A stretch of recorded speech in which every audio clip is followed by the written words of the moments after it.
বিসমিল্লাহির রহমানির রহিম। তো আজকে আমরা কি করব?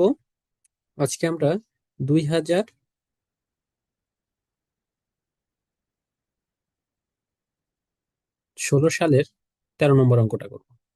Advance accounting to NGO non profit অর্গানাইজেশনের 2016 সালে 13 নম্বর অঙ্কটা করব। বলছে কি, the following is statement receive and payment account Dhaka charitable hospital for the year ending 31 December 2016। Dhaka charitable hospital লিমিটেডের 31 ডিসেম্বর 2016 সালে রিসিভ অ্যান্ড পেমেন্ট অ্যাকাউন্ট দেওয়া আছে। রিসিভ পাশে রিসিভ গুলো দেওয়া আছে, ব্যালেন্স ওপেনিংটা দেওয়া আছে, মেম্বার সাবস্ক্রিপশন দেওয়া আছে, ইন্টারেস্ট দেওয়া আছে, ডোনেশন দেওয়া আছে, ইন্টারেস্ট ফি দেওয়া আছে। পেমেন্ট পাশে salary, instruments, diet, rent and rates, surgical dispenses, office expense আর ব্যালেন্স ইন্ডিংটা দেওয়া আছে।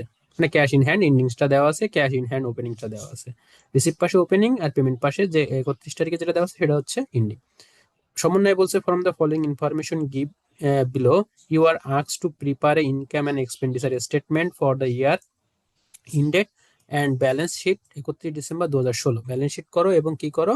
ব্যালেন্স শিট করো এবং কি করো? তোমার ইনকাম অ্যান্ড এক্সপেন্ডিচার স্টেটমেন্ট করো। খুব ভালো কথা। তাহলে ইনকাম অ্যান্ড এক্সপেন্ডিচার স্টেটমেন্ট করতে বলছে, ইনকাম অ্যান্ড এক্সপেন্ডিচার স্টেটমেন্ট করব। ইনকাম অ্যান্ড এক্সপেন্ডিচার স্টেটমেন্ট করার আগে আমাদের দেখতে হবে কি কি দেখতে হবে, যে আমাদের এখানে আপনার ক্যাপিটাল ওপেনিং ক্যাপিটাল ফান্ড দেওয়া আছে কিনা বা ক্যাপিটাল ফান্ড দেওয়া আছে কিনা। আমরা পুরো অঙ্কের ভিতরে কোথাও ক্যাপিটাল ফান্ড পাই নাই।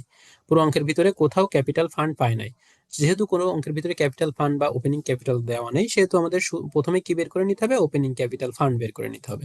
তো ওপেনিং ক্যাপিটাল ফান্ড যেহেতু আমাদের বের করে নিতে হবে, তাহলে আমরা এখন কি করব? ওপেনিং ক্যাপিটাল ফান্ড বের করব। তো ওপেনিং ক্যাপিটাল ফান্ড বের করতে গেলে আমাদের কি কি লাগে? ওপেনিং লাইবিলিটিস লাগে আর ওপেনিং অ্যাসেট লাগে। তো ওপেনিং লাইবিলিটিস এবং ওপেনিং অ্যাসেট গুলো আমরা এখান থেকে নিয়ে নেব। তো ওপেনিং অ্যাসেট গুলা প্রথমে রিসিভ পাশে থাকবে, অ্যাসেট গুলা পেমেন্ট পাশে থাকবে লাইবিলিটিস গুলা। তো দেখো, রিসিভ পাশে রয়েছে ব্যালেন্স, ওপেনিং ব্যালেন্স রয়েছে। যেহেতু ওপেনিং ব্যালেন্স রয়েছে, তাহলে ক্যাশ ইন হ্যান্ড 7,000 টাকা, এই যে বসাই দিলাম ক্যাশ ইন হ্যান্ড 60,000। তারপরে আছে মেম্বার সাবস্ক্রিপশন, সাবস্ক্রিপশন আছে 20,000। 20,000 তো এখান থেকে নেওয়া যাবে না, যদি সমন্বয়ে ওপেনিং কিছু থাকে তাহলে সেটা নিতে হবে। সি নম্বর সমন্বয় বলছে, সাবস্ক্রিপশন রিসিভ ইনক্লুড টাকা 5,000 ফর 2015। 2015 সালে আমরা সাবস্ক্রিপশন রিসিভ করেছি 5,000 টাকা, সেটা এখানে রয়েছে কার ভিতরে? সাবস্ক্রিপশনের ভিতরে। তাহলে 2015 সালে সাবস্ক্রিপশন যদি থাকে, তাহলে আমরা জানি 2016 সালে এসে যদি 15 সালের কিছু থাকে সেটাকে আমরা ওপেনিং ধরে নিব। তাহলে সাবস্ক্রিপশন প্রিভিয়াস ইয়ার ডিউ রয়েছে কত? 5,000। এই যে সাবস্ক্রিপশন প্রিভিয়াস ইয়ার ডিউ 5,000 টাকা বসালাম। এরপরে রয়েছে কি, 2,000 টাকা আউটস্ট্যান্ডিং 2016 কারেন্ট ইয়ার, যেহেতু কারেন্ট ইয়ারের টাকা রয়েছে 2,000, এটা তো এখন আর এই ওপেনিং ক্যাপিটাল ফান্ডে আসবে না। তারপরে কি রয়েছে? Last year subscription receive in advance for this year 1,000। Last year subscription receive করছে কত টাকা? 1,000 টাকা।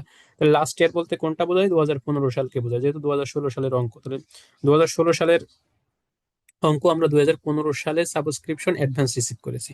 তাহলে অ্যাডভান্স রিসিভ করলে সেটা কি হবে? সেটা হচ্ছে আহ, আয়ের অগ্রিম হয়েছে। আয়ের অগ্রিম কি দায়? তাহলে অ্যাডভান্স।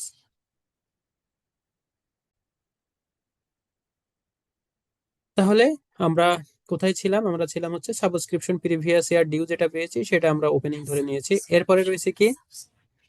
এরপরে রয়েছে আপনাদের 2 নম্বর সমন্বয়ে বলছে, the in the last year subscription receive in advance for টাকা 1,000। লাস্ট ইয়ারের সাবস্ক্রিপশন কি করছি? অ্যাডভান্স রিসিভ করছি, তার আয়ের অগ্রিম হয়েছে।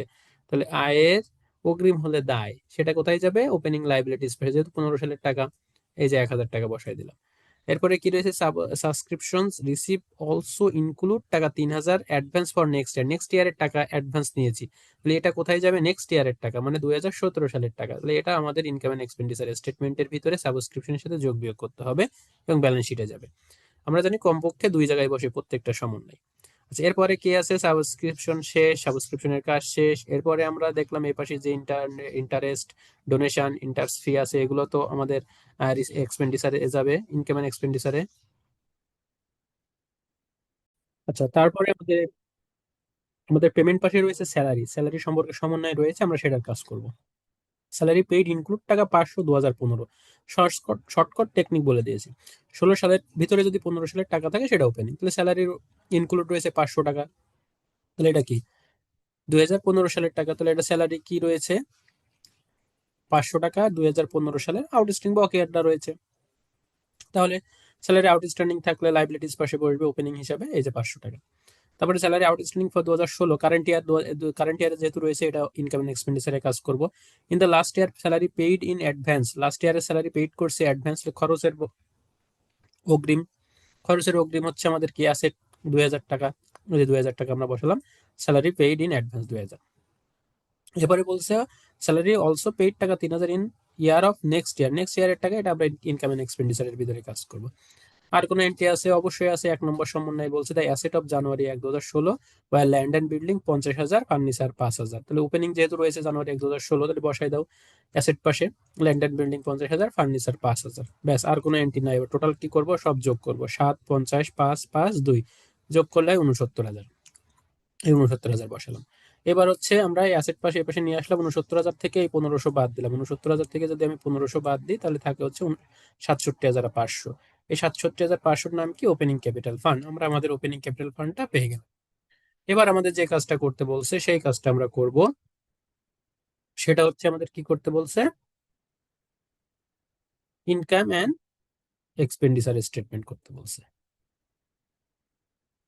ইনকাম অ্যান্ড এক্সপেন্ডিচার স্টেটমেন্ট করতে বলছে। তো আমরা এখন ইনকাম অ্যান্ড এক্সপেন্ডিচার স্টেটমেন্ট করবো। আসুন আমরা এখন ইনকাম অ্যান্ড এক্সপেন্ডিচার স্টেটমেন্টটা করি।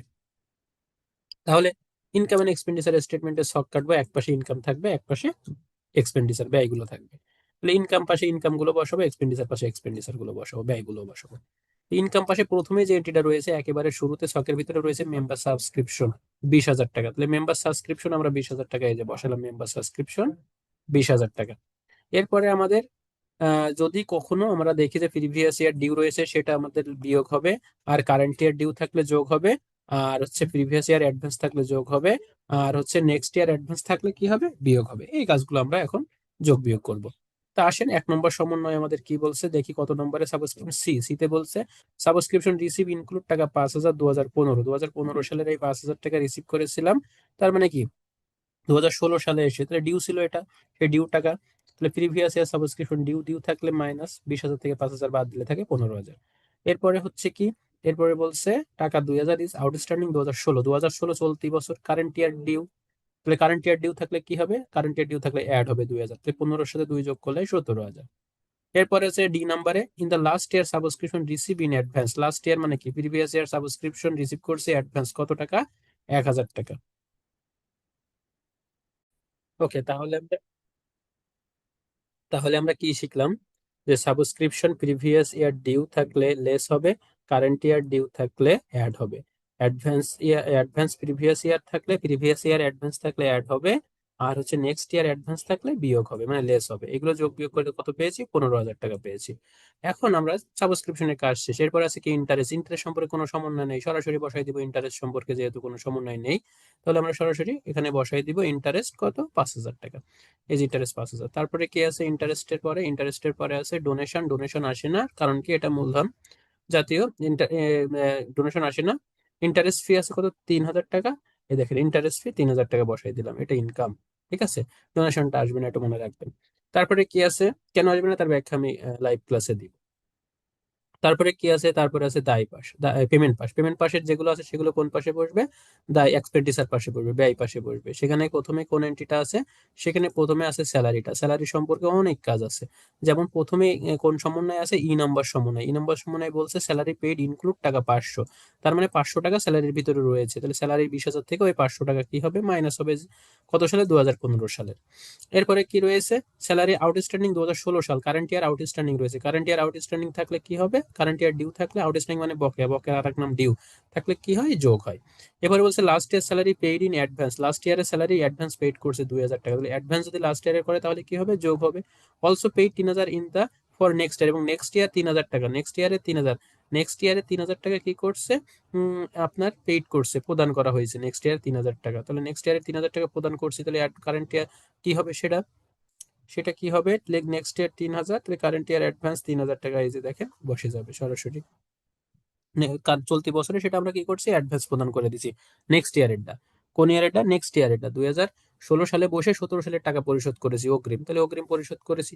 তাহলে স্যালারি দায়ের অগ্রিম পরিশোধ করে দিচ্ছে। এই যে দেখেন লেস কারেন্ট ইয়ার অ্যাডভান্স পরিশোধ করে, অ্যাডভান্স দেওয়া হয়েছে কত? 3,000 টাকা।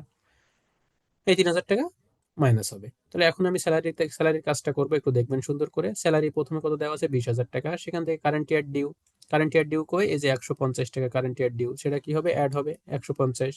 অ্যাড করে দিলাম আমি কত, 150 টাকা। এরপরে কি আছে, বাদ অ্যাড করলে কত হয়, 20,000-এর সাথে 150 যোগ করলে 20,150। সেখান থেকে লাস্ট ইয়ার ডিউ কত আছে, এই যে 2015 সালে 500 টাকা ডিউ ইনক্লুড আছে, তাহলে মাইনাস করতে হবে। তো লাস্ট ইয়ার ডিউ আমি মাইনাস করলাম, 20,150 থেকে মাইনাস করলাম 500 টাকা, তাহলে 19,650। এই 19,650 এরপরে কি আছে, এরপরে বলছে আপনার হচ্ছে 2,000 টাকা কি আছে, last year salary paid in advance. Last ইয়ারে 2,000 টাকা পেইড করা হয়েছে, লাস্ট মানে কি প্রিভিয়াস ইয়ারের অ্যাডভান্স ছিল, পেইড করা হয়েছে। লাস্ট ইয়ার অ্যাডভান্স 2,000, তাহলে লাস্ট ইয়ার অ্যাডভান্স অ্যাড করে দিতে হবে। তাহলে অ্যাড লাস্ট ইয়ার অ্যাডভান্স 2,000 টাকা। ওকে, তাহলে অ্যাড করে দিলাম 2,000, অ্যাড করলে কত হয়, 21,650 টাকা। এখান থেকে বাদ দিতে হবে current year advance. Current year advance কত আছে, 3,000 টাকা। এই যে দেখেন, অলসো পেইড টাকা 3,000 in this year for next ইয়ার, মানে এই বছর বসে 2016 সালে বসে নেক্সট ইয়ার পরবর্তী বছর 2017 সালের টাকা আমি কি করেছি, পেইড করেছি, তার মানে অ্যাডভান্স দিয়ে দিয়েছি। যেহেতু আমি অ্যাডভান্স দিয়েছি সেহেতু এটা কি হবে, মাইনাস হবে। তাহলে মাইনাস করে দিলাম 3,000 টাকা। মাইনাস করলে আমার কত হলো, 21,650 থেকে 3,000 মাইনাস করলে 18,650। এই 18,650 টাকা আমাদের স্যালারির টাকা। ওকে, স্যালারি নিয়ে কোনো সমস্যা থাকলে আমাকে বলবেন।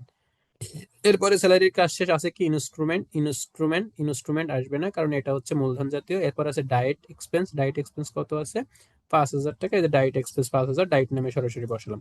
তারপরে রেন্ট অ্যান্ড ট্যাক্স আছে কত, রেন্ট অ্যান্ড ট্যাক্স আছে হচ্ছে 200 টাকা। এই যে রেন্ট অ্যান্ড ট্যাক্স 200 টাকা আমি বসাই দিলাম। তারপরে কি আছে, সার্জারি কত আছে, 500 টাকা। এই যে সার্জারি 500 টাকা বসিয়ে দিলাম, এদের কোনো সমন্বয় নাই, এই জন্য সরাসরি বসাচ্ছি। এরপরে আছে অফিস এক্সপেন্স কত, 1300 টাকা। এগুলো সব আমি বসিয়ে দিলাম, কারণ এদের কোনো সমন্বয় নাই। এগুলো সরাসরি আমি কি করলাম, বসিয়ে দিলাম। এরপরে কি আছে, এরপরে আমাদের একটা জিনিস আছে, সেটা বি নম্বর সমন্বয়ে বলছিল provide depreciation 5% on building and 2% on furniture. Furniture ছিল কত, 5,000, তার 2% ডেপ্রিসিয়েশন। আর বিল্ডিং ছিল কত, 50,000, তার 2% 5% ডেপ্রিসিয়েশন। দেখেন, ডেপ্রিসিয়েশন অন বিল্ডিং 5% কাটলাম, 50,000-এর 5% কাটলে হয় 2,500 টাকা। আর ডেপ্রিসিয়েশন অন ফার্নিচার, তার 2% কাটলে হয় কত, 5,000-এর 2% কাটলে হয় 100 টাকা। টোটাল অ্যামাউন্ট গুলো আমরা এখন কি করব, যোগ করে দিব। যোগ করে দিলাম, যোগ করে দিলে কত হয়েছে, 28,250 টাকা। এটা আমরা টোটাল যোগ করে দিলাম, 28,250। এই 28,250 আমরা কোন পাশে নিয়ে আসলাম, আমরা আমাদের লাইবিলিটি মানে ইনকাম পাশে নিয়ে আসলাম। ইনকাম পাশে আমরা নিয়ে আসলাম। ইনকাম পাশে নিয়ে আসার পরে আমরা কি করলাম, ইনকাম পাশে বসিয়ে কি করলাম, উপরে যেগুলো আছে 15, 5, 3, মোট কত হলো, 15 আর 5 20, 20 আর 3 23, বাদ দিয়ে দিলাম। জি, কি করলাম, 28,250 থেকে 15 আর 5 মিলে হয় 20, 20 আর 3 23, 23,000 বাদ দিলে থাকে কত, 5,250 টাকা। এটা আমাদের এক্সট্রা থেকে যায়, তাহলে এর নাম কি, access of expenditure over income. এই জিনিসটা আমি বারবার কিন্তু শিখাইছি। এটা অবশ্যই আমাদের কি করতে হবে, বসাতে হবে। তাহলে বসালাম access of expenditure over income নামে বসিয়ে দিলাম।